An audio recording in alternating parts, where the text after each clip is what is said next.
Hello dear students, welcome once again to this incredible platform of EduLover। Class 10 basic math sample paper के question number 13 के solution में हम लोग पहुंच चुके हैं। अगर इससे प्रीवियस वीडियो आपने अभी तक नहीं देखा है तो कंप्लीट प्लेलिस्ट का लिंक मिलेगा आपको डिस्क्रिप्शन में। साथ ही साथ अगर आपने अभी तक हमें टेलीग्राम पे ज्वाइन नहीं किया है जहां पे आपको मिलेंगे इस कंप्लीट सैंपल पेपर के हैंड रिटन पीडीएफ नोट्स, तो आप फटाफट से हमें टेलीग्राम पे भी ज्वाइन कर लेंगे। क्वेश्चन क्या है, जैसा कि आपको स्क्रीन पे देखने को मिल रहा है, A lighthouse is a tall tower with light near the top. These are often built on Iceland coast or on cliff. Lighthouse on water surface act as a navigation aid to the marines and blah blah blah। मतलब यहाँ पे बस बकवास किया हुआ है, इससे हमें क्वेश्चन में कोई भी मतलब नहीं है। क्वेश्चन सेकंड पैराग्राफ से शुरू होता है, वो भी फर्स्ट लाइन से नहीं। फिलहाल फर्स्ट लाइन पढ़ लेते हैं, क्या है। Bronx Reef Lighthouse of Mumbai was constructed in 1874 to 75। हमें इससे कोई मतलब है भाई, कंस्ट्रक्ट कभी किया हो, क्वेश्चन शुरू कर। तो भाई अब क्वेश्चन शुरू कर। It was approximately 40 metre high. अब यानी कि height of the lighthouse हमें दिया हुआ है, हमें गिवन है तो गिवन है तो लिख लेते हैं, गिवन है तो लिख लेते हैं। Given height of light house given height of light house कितना दिया हुआ है, दैट इज 40 मीटर। ठीक है, क्या दिया हुआ है, it is approximately 40 metre high and its beam was seen at a distance of 30 kilometre. अब यहाँ 30 किलोमीटर दे दिया है, बच्चा परेशान, 30 किलोमीटर कहां जाएगा भाई। क्वेश्चन अच्छे से पढ़ो, क्वेश्चन दिया हुआ है and it beams can be seen at a distance of 30 kilometre. मतलब ये जो बीम है, ये जो लाइट हाउस है, इसको देखा जाता है 30 किलोमीटर दूर से। तो दूर से कितनों से तुम दूर से देखो भाई, तुम आके तुम्हारे पास औकात है तो जाके सामने से देखो, नहीं औकात है 30 किलोमीटर 40 किलोमीटर जाके देखो, कहीं जाकर देखो, उससे हमको क्या फर्क पड़ता है। इस क्वेश्चन में कोई फर्क पड़ता है, नहीं पड़ता है। ठीक है, आगे चलते हैं। A ship and a boat are coming forward the lighthouse from the opposite direction। ये आपका लाइट हाउस है, ये आपका जो देखने को मिल रहा है, इसका नेमिंग कर दे क्या, इसमें नेम गिवन है, बिल्कुल गिवन है। इसका नाम दे दिया है ए, इसका नाम दिया है बी, इसका नाम दिया है सी और इसका नाम दिया है डी। यानी कि हमें हाइट ऑफ लाइट हाउस, कौन सा लाइट हाउस है, उसका हाइट क्या है, ए बी है, तो ए बी लिख सकते हैं। ए बी इक्वल्स टू कितना दिया है, दैट इज 40 मीटर। 40 मीटर इतना हमें गिवन है। A ship and a boat, है ना, एक शिप है और एक बोट है, जो कि क्या है, अपोजिट डायरेक्शन से, है ना, अपोजिटिवली डायरेक्शन से वो क्या कर रहे हैं कि ये जो टावर है उसके नजदीक आ रहे हैं। ठीक है, लाइट हाउस है उसके नजदीक आ रहे हैं। ठीक है, angle of depression of the flash, यानी कि एंगल थीटा हमें गिवन है। एंगल थीटा इक्वल्स टू कितना है, 30 degree and 60 degree, 30 degree and 60 degree respectively. ठीक है, तो हमें फाइंड आउट क्या करना है, पहला में हमें फाइंड आउट करना है which of the two boat or the ship is nearer to the lighthouse. अब लाइट हाउस से नजदीक कौन रहेगा, तो इस क्वेश्चन को बहुत अच्छे से समझेंगे फिर तो हम लोग आराम से समझ सकते हैं। लेट अस सपोज ये हमारा लाइट हाउस है, ये हमारा लाइट हाउस है और यहां पे आपको कर दिया गया है खड़ा, है ना, यहां पे आपको कर दिया गया खड़ा।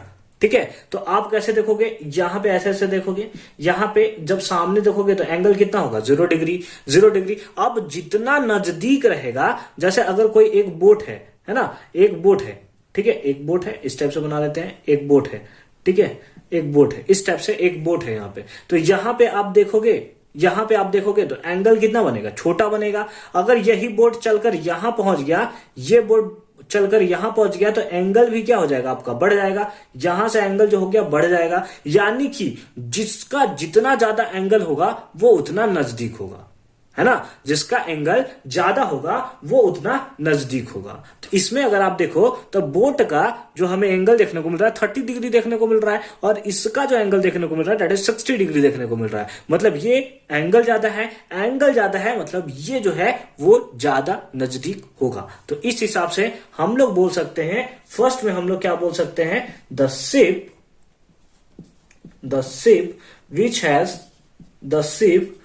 Has greater angle of depression, which has greater angle of depression। अब डिप्रेशन क्या होता है सर, एंगल ऑफ डिप्रेशन क्या होता है, एक सेकंड में उसे भी समझाता हूं। Angle of depression is nearer is nearer to the किससे है, लाइट हाउस ना, to the lighthouse, to the lighthouse. ठीक है, आप इसके जो क्वेश्चन है उसको अपने साथ रखकर पढ़ेंगे, मजा आ जाएगा आपको, मैं बता रहा हूं मजा आ जाएगा आपका इसको सॉल्यूशन करने में। ठीक है, एंगल ऑफ डिप्रेशन क्या होता है, देखिए अगर कोई लेट अस सपोज आप है और यहां से ऊपर की तरफ देख रहे हैं, यहां से ऊपर की तरफ देख रहे हैं, तो यहां पे जो एंगल बनता है इसके हॉरिजॉन्टल के साथ, उसको हम लोग बोलते हैं एंगल ऑफ एलिवेशन।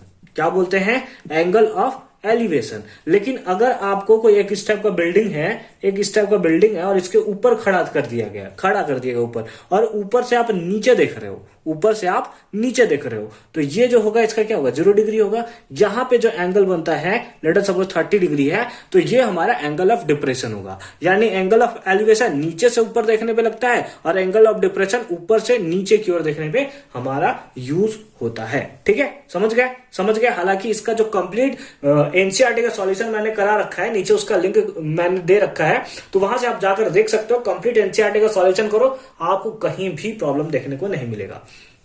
इसके साथ साथ क्वेश्चन में और क्या पूछा है, इसके साथ पूछा है find its distance from the light house, यानी कि ये बीसी डिस्टेंस आपको बताना है कि कितना है। तो ये हाइट हमें पता है ना, ए बी कितना है, 40 है। ये हाइट तो हमें पता है कि 40 है, यानी कि परपेंडिकुलर हमें पता है, बेस फाइंड आउट करना है। तो लिखेंगे now in triangle ABC, in triangle ABC, triangle ABC में क्या होगा, tan, इसके लिए एंगल कितना होगा, 30 डिग्री, यानी कि tan 60 डिग्री ना, 60 डिग्री इक्वल्स टू परपेंडिकुलर क्या है, that is A B divided by base, that is BC. अब tan 60 का वैल्यू कितना है, that is √3 equals to A B का वैल्यू कितना है 40 डिवाइडेड बाय बीसी तो हमें फाइंड आउट करना है, तो बीसी हम कर लेंगे क्रॉस मल्टीप्लाई, यानी कि बीसी को इधर ले जाते हैं, √3 को इधर ला देते हैं, तो BC इक्वल्स टू आ जाएगा 40/√3। तो आप चाहो तो इतना मीटर आंसर लिख सकते हो, लेकिन हम लोग लिखेंगे नहीं। क्यों नहीं लिखेंगे, क्योंकि मैथ्स हमें बताता है कि डिनोमिनेटर में रूट नहीं रहना चाहिए, तो इसलिए हम लोग इसको क्या कर देंगे, रेशनलाइज कर देंगे, यानी कि √3 से मल्टीप्लाई और √3 से डिवाइड, तो 40 into √3 that is 40√3 divided by √3 into √3 that is 3। अब इसको हम लोग लिखेंगे इतना मीटर आंसर, यानी कि यहां से यहां तक का जो डिस्टेंस है वो है 40√3 डिवाइडेड बाई 3। आप चाहो तो √3 का वैल्यू 1.73 पुट कर आंसर निकाल सकते हो कि इसका आंसर कितना होगा, या फिर आप चाहो तो यहां पर छोड़कर आप आंसर लिख सकते हो। ठीक है, तो ये हो गया फर्स्ट पार्ट का सॉल्यूशन। अब हम लोग फर्दर मूव करते हैं इसके सेकंड पार्ट पे। ठीक है, मिटा दे इसको, चलिए बहुत अच्छी बात है। अब हम लोग फर्दर मूव करते हैं इसके सेकंड पार्ट पे। ठीक है, सेकंड पार्ट भी आप बहुत अच्छे से पढ़ोगे। सेकंड पार्ट क्या है, find the time taken by the boat to reach the lighthouse if it moving at the rate of 20 kilometre per hour. यानी कि हमसे क्या पूछा है, time taken by the boat, ये बोट जो है यहां से लाइट हाउस पहुंचने में कितना टाइम लेगा, इफ इट मूविंग, अगर उसका स्पीड हमें दिया हुआ है, कितना दिया हुआ है 20 किलोमीटर पर आवर, इतना हमें दिया है। तो सबसे पहले हमें आप ये तो फाइंड आउट करना होगा, हमें टाइम निकालना है। हमें क्या निकालना है, टाइम, और टाइम इक्वल्स टू क्या होता है, डिस्टेंस बाय स्पीड। क्या होता है, डिस्टेंस बाय स्पीड। स्पीड तो हमें दिया हुआ है 20 किलोमीटर पर आवर, लेकिन डिस्टेंस हमें नहीं पता ना भाई, डिस्टेंस तो हमें नहीं पता है। तो चलिए सबसे पहले हम लोग क्या करते हैं, हम लोग डिस्टेंस को फाइंड आउट करते हैं।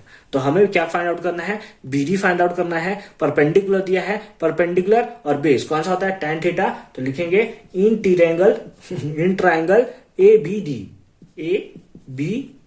ABD ट्राइंगल में क्या होगा, tan एंगल कितना है 30 डिग्री, तो tan 30 degree equals to perpendicular, यानी कि AB divided by base that is BD।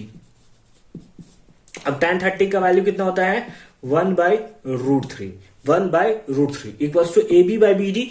AB कितना है, that is 40 divided by BD तो हमें फाइंड आउट करना है BD, तो BD क्रॉस मल्टीप्लाई कर देंगे, तो BD into 1 BD equals to 40 into √3 that is 40√3 metre, 40√3 metre. तो ये हमारे पास डिस्टेंस हमें मिल चुका है, दैट इज कितना आया है 40√3 मीटर। नाउ हमें क्या चाहिए, हमें पूछा है time taken by boat, time taken by boat to reach the lighthouse, to reach the lighthouse, to reach the lighthouse equals to कितना होगा, that is time equals to distance by speed. कितना होता है, distance by speed, यही ना होता है, time equals to distance by speed. Distance कितना है, दैट इज 40√3 बाय स्पीड कितना है, that is 20 kilometre per hour. Speed हमें कितना दिया हुआ है, इस गिवन हम लोग यहां लिख सकते हैं, ऊपर में ही लिख लेंगे, यहां पे हम लोग गिवन लिख लेते हैं, ठीक है। गिवन हालांकि ऊपर में आप लिखेंगे कि स्पीड कितना है 20 kilometre per our, 20 kilometre per our. लेकिन ये जो डिस्टेंस है वो तो हमारा मीटर में है, तो हम लोग क्या करते हैं कि दोनों यूनिट को हम लोग सेम रखने का ट्राई करते हैं। दोनों यूनिट को डिस्टेंस कितना है 40√3 मीटर और डिवाइड बाय स्पीड कितना है 20 किलोमीटर में है, तो इसको हम लोग क्या कर लेंगे, मीटर पर सेकंड में चेंज कर सकते हैं, या फिर आप चाहो तो मीटर पर मिनट में भी चेंज कर सकते हो, ठीक है। आप जैसे चाहो वैसे चेंज कर सकते हो। हम क्या करते हैं, मीटर पर सेकंड में चेंज करते हैं। तो किलोमीटर पर आवर में है तो kilometre per our, kilometre per our, है ना। तो इतना हमने इसको कर लिया। इससे किसमें चेंज हो जाएगा, ये चेंज हो जाएगा मीटर पर सेकंड में। किसमें चेंज हो जाएगा, मीटर पर सेकंड में। किलोमीटर पर आवर से ये चौंक गया मीटर पर सेकंड में, ठीक है। तो इससे ये नंबर ऊपर चला जाएगा, तो हमारे पास क्या आएगा 40√3 इंटू 3600 डिवाइडेड बाई 20 इंटू 1000 और 3600 ऊपर चला गया, ठीक है। 1000 था ना, 20 से 20 कैंसिल कर देते हैं, या 20 से 20 कैंसिल, ठीक है। 20 के टेबल में 2 टाइम्स में, अच्छी बात है, बहुत अच्छी बात है। तो यहां से हमारे पास कितना हो गया, अगर इसको कैंसिल करें तो 3.6 इंटू 2 दैट इज 7.2√3, 7.2√3 इतना क्या, मीटर पर सेकेंड, मीटर पर सेकेंड, सॉरी मीटर पर सेकेंड नहीं, टाइम पूछा है ना, तो ये हमारा हो जाएगा इतना सेकेंड। इतना सेकेंड आपको आंसर देखने को मिलेगा, आपको इतना आंसर देखने को मिलेगा। अब यहां पे कोई बोलेगा कि नहीं सर हम √3 का वैल्यू पुट करना चाहते हैं, पुट कर लो भाई, पुट कर लो, कोई इशू नहीं है, कोई इशू नहीं है। 7.2 इंटू 1.73 इंटू 1.73 आपको जो वैल्यू देखने को मिलेगा वो मिलेगा 12.456 सेकेंड, क्योंकि मीटर पर सेकंड में आपने आंसर लिखा था, ठीक है। तो इतना आपका आंसर हो गया, लेकिन ये आंसर किसमें है, सेकंड में। ये आंसर किसमें है, सेकंड में। अगर आप मिनट में फाइंड आउट करना चाहते हो, तो चलिए फटाफट से मिनट में भी आपको फाइंड आउट करके मैं दिखा देता हूं। तो उसके लिए आपको क्या करना पड़ेगा, नोट कर लिया आपने इसको, फटाफट से नोट कर लिया क्या, चलिए ठीक है, इसको मैं मिटा देता हूं, बस यहां पे आपको थोड़ा सा चेंजेस करने की जरूरत है। ये क्या दिया हुआ है, ये दिया है 20 किलोमीटर पर आवर, तो 20 किलोमीटर का 1000 से मल्टीप्लाई करके आपको मीटर में चेंज कर लिया। अब हम क्या करते हैं, यहाँ पे इसको चेंज करते हैं मिनट में, तो 1 घंटा में कितना मिनट, 60, कितना होता है 60, तो कितना आ जाएगा 40√3, ये 60 ऊपर चला जाएगा और डिवाइडेड बाई कितना हो गया 20 इंटू 1000। अब आप कैलकुलेट कर लोगे, जो भी आपको आंसर आएगा वो आएगा, आंसर आपको किस में आएगा, दैट इज मिनट। तो ऐसा तो कोई हमें क्वेश्चन में गिवन नहीं है कि आप मिनट में फाइंड आउट कीजिए, आप सेकंड में फाइंड आउट कीजिए, आप आवर में फाइंड आउट कीजिए, लेकिन अगर हम लोग चाहें तो हम लोग फाइंड आउट कर सकते हैं, ठीक है, हम लोग फाइंड आउट कर सकते हैं। तो आई होप कि ये वीडियोस आपको बहुत अच्छे से और क्लियर फॉर्म में समझ में आया होगा कि कैसे हमने इसका सॉल्यूशन किया है। मिलते हैं नेक्स्ट वीडियो में एक अनदर नए इंपॉर्टेंट क्वेश्चंस के साथ और एक नए इंपॉर्टेंट नोट्स के साथ। तब तक के लिए अच्छे से पढ़ाई करते रहिए। All the very best.